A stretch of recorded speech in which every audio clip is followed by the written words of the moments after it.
itlog na to, tingnan nyo. Yan o, nasa yung lalaki, nasa ano na yun. Nasa pugaran na. Yan o, yung babae. Yan, yung hen. Yun yung cock.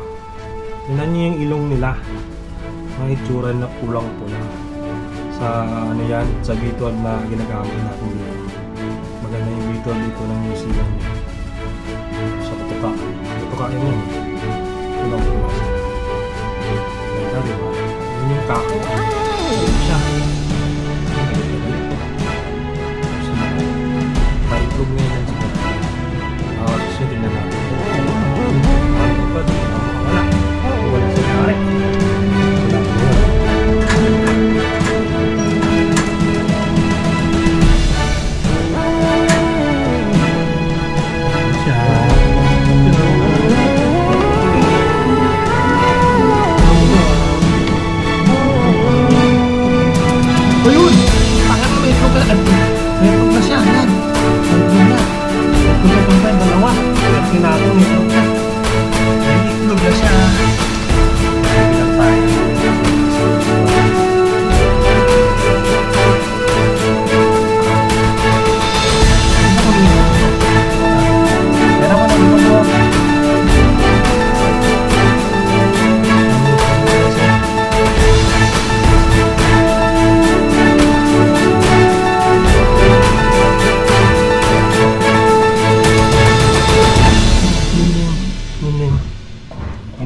Iniman mo yan para mapisa na.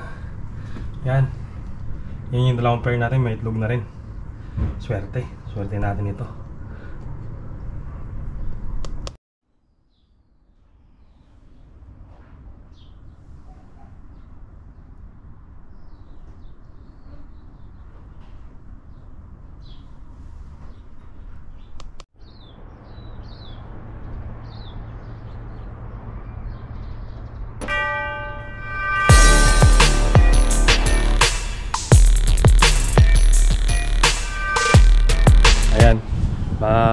Mag-update tayo ngayon ng ibon ngayon kasi 2 weeks na siya ngayon. Yung kalapati natin nasa cage, sa breeding cage nila. Titingnan natin kung ano na yung update, kung nag-itlog na ba sila, kung ano nangyari sa kanila. Kasi in-expect ko sila ngayon na mag-itlog sila ngayon para may panlaban tayo sa sa March o April na young bird. Lalaban natin sila. Excited ako na lalagyan sila ng sing-sing. Pero sa ngayon, titingnan muna natin yung itlog nila, kung nag-itlog na talaga sila, kung ano na. Kung hindi pa nag-itlog, katayin natin sila. Kasi sayang na yung patoka na hindi nag-itlog sila. Sayang na yung alaga natin. Kasi wala na tayong oras para sa mag-breed. Wala na tayong oras na mag-aantay pa na kung kailan sila mag-itlog. Titingnan natin sila ngayon. Tara, tingnan natin sila.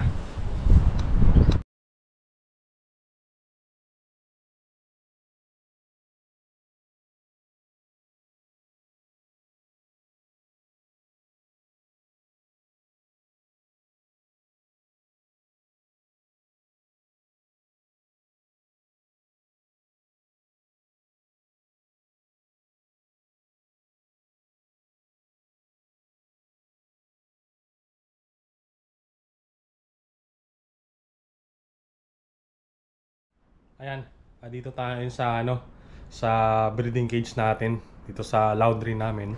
Kasi dito ko nilalagay yung mga kalapati ko. O, tingnan nyo, kakauwi ko lang. O, naka-uniform pa ako, galing trabaho.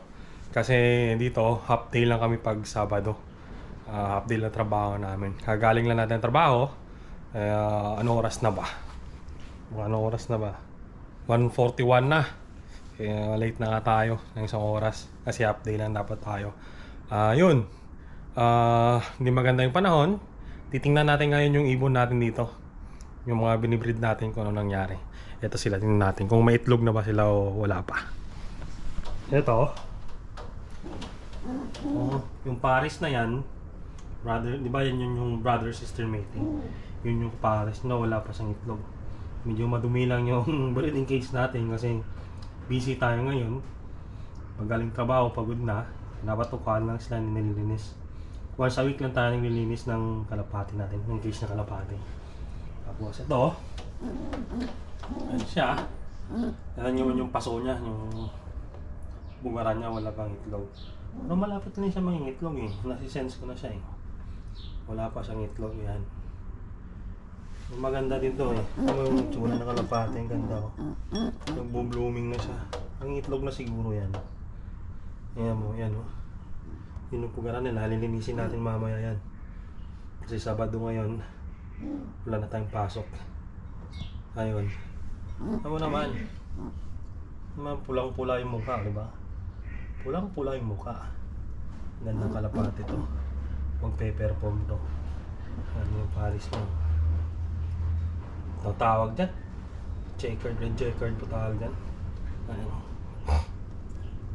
Ayan sila. Ganda, di ba? Ito naman yung siguro may itlog na to. Tingnan nyo. Yan o, nasa yung lalaki nasa ano na yun. Nasa bugaran na. Yan o, yung babae. Yan, yung hen. Yun yung cock. Tingnan nyo yung ilong nila. May itsura na pulang-pula. Sa ano yan, sa B12 na ginagamit natin dito. Maganda yung B12 dito ng New Zealand eh. Tapos sa patuka. Patuka yan eh. Pulang-pula sila. Ang ganda, di ba? Yun yung cock. Ayun siya. Oh, galit na galit to. Gusto mo natin. May itlog na yan sigurado. Gusto nyo tingnan natin yung itlog niya. Baka ano eh. Baka lumipad eh. Baka makawala. Bumalik sa may-ari. Gusto natin ngayon.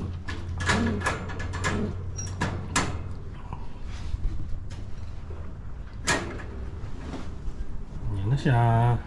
Yan. Patingin. May itlog ka. Ayun!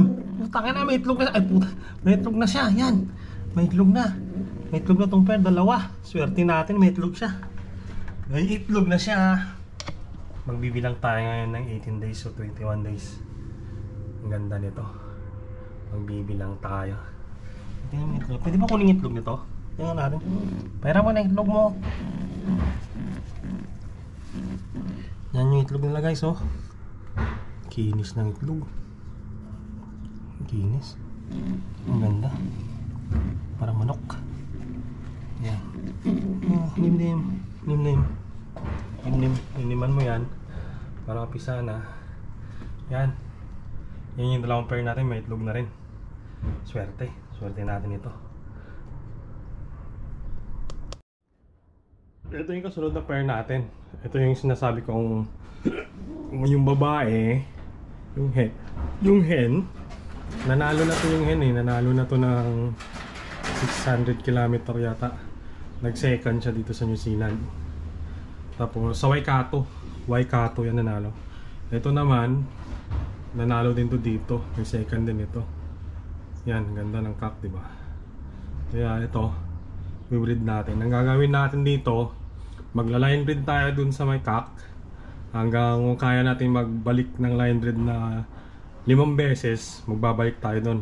Bali line breed sa cock 5 times kung kaya pa. Tapos dito naman sa hen, magpa 5 times din tayo na breed doon para uniform lahat sila. Tapos yung mga anak niyan, magba-brother sister mating tayo ng 4 na balik. 4 na brother sister mating. Tapos ibabalik natin doon yung hen sa cock. Tapos yung cock naman na anak nila ng brother sister mating na 4 na brother sister mating, babalik natin doon sa hen para uniform. Ganun yung sikreto ng breeding. Ganun sa manok eh. Kasi nagmamanok ako. A-apply natin ngayon yung method ng pagbe-breed na manok sa kalapate para uniform yung itsura nila. Kasi sa manok, ang nagninik sa manok ay magpipinsan. Magpipinsan yan. Magpipinsan, basta magpinsan sila lahat. Yan ang nanik sa manok. E dito sa kalapate, i-apply natin, subukan natin. Yan. Tingnan natin kung ano may itlog niya. May itlog din to eh. Uy, shit! Nanunuka! Nuka ako. Uy! Ang tapang nito. Yun, may itlog yun. Dalawa. May dalawang itlog. Swerte. Swerte natin. Yun o. Yun, itlog. Uy! Puta yung namamalo. Namamalo. Sige. Limliman mo lang yan. Mapipisa na yan. Yan, ang ganda. Yan, yan. Malang kalapate ito. Ang ganda. Dito tayo magla-line breed. Gagawin nating materialis to.